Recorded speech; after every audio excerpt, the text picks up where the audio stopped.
Seiring perkembangan zaman, banyak hal kini dibuat jadi lebih praktis, termasuk saat menyiapkan akikoh untuk buah hati.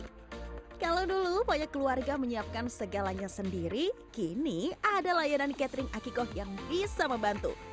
Cukup pesan secara online, semuanya langsung disiapin. Kita tinggal terima jadi aja deh di rumah.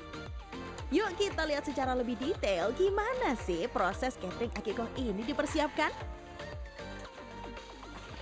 Oke, selamat makan semuanya. Nah, seperti yang bisa dilihat ya, saya saat ini berada di kandang atau peternakan kambing milik catering akikah. Nah, apa itu catering akikah? Mungkin dulu kalau misalnya orang mau persiapan akikah nih, mereka akan langsung datang ke peternakan, siapin sendiri milik kambingnya sendiri, sampai masak sendiri.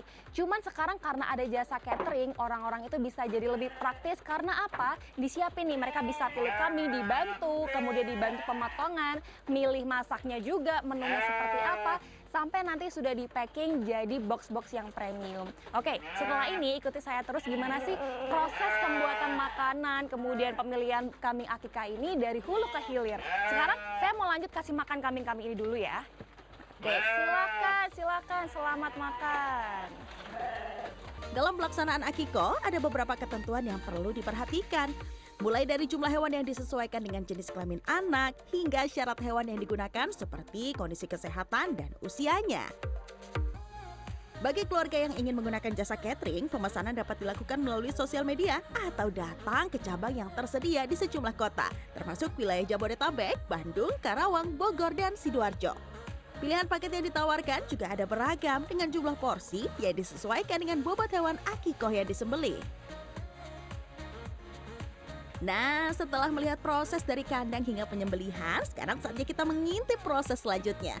Saya udah nggak sabar nih melihat bagaimana hewan akikoh ini diolah menjadi hidangan yang siap santap. Oke, jadi kita mulai aktivitas untuk masak ya, khususnya dari mulai jam 3 pagi sampai jam sore. Itu dibagi 2 shift ya. Untuk pengiriman daging, pertama kita kalau dari datang daging dari barang dari kali, kita ditimbang dulu sesuai porsinya masing-masing ya. Kita timbang, kita pisahin, terus proses untuk masaknya kita cuci bersih. Memasuki area dapur produksi, setiap bahan akan melalui proses pemeriksaan sebelum diolah. Daging yang datang akan dicek ulang, mulai dari gramasi, kondisi, hingga kualitasnya. Hal serupa juga dilakukan pada sayuran dan bahan pendukung lainnya. Dapur produksi ini juga telah mengantongi sertifikasi halal MUI serta memenuhi standar internasional ISO dalam menjaga kualitas dan keamanan pangan. Dengan dukungan belasan pekerja, dapur ini beroperasi dengan sistem 2 shift mulai dari pagi hingga malam hari. Saat permintaan meningkat, produksi hidangan akikoh bisa mencapai sekitar 1.000 porsi dalam sehari. Nah, sekarang kita lagi proses masak menu utama si gulai. Kalau dagingnya itu bertulang, dia akan dimasak jadi gulai sama tongseng ya Mas ya? Iya, benar. Oke, tapi kalau dia nggak ada tulangnya, daging doang, biasanya dia dimasak jadi rendang atau krengseng. Ayo kita lanjut Mas. Diaduk gini aja, Sarah? Oke.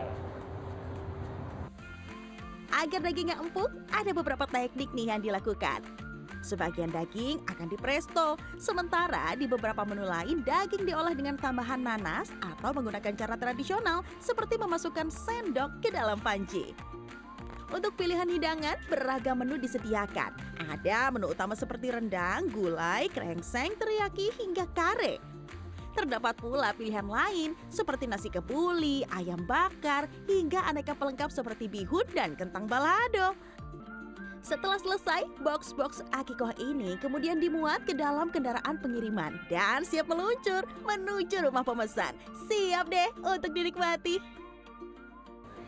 Nah, setelah tadi kita ikutin perjalanan panjang dari kandang, terus ikut motong di dapur sampai masaknya, ini nih hasil perjuangannya. Sekarang saya mau cobain rasanya gimana sih. Kita mulai dari gulai dulu.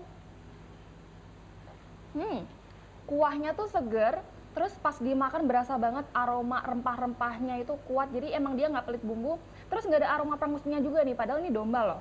Sekarang kita move on ke selanjutnya. Ada si krengsengnya ini.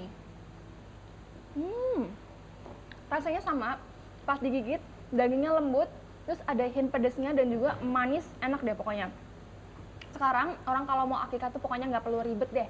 Tinggal telepon ke catering, terus bayar juga langsung udah bisa dinikmati nih, tinggal dikonsumsi langsung aja, nggak perlu repot-repot lagi. Dea Kirana, Nedi Pranedia, Tangerang.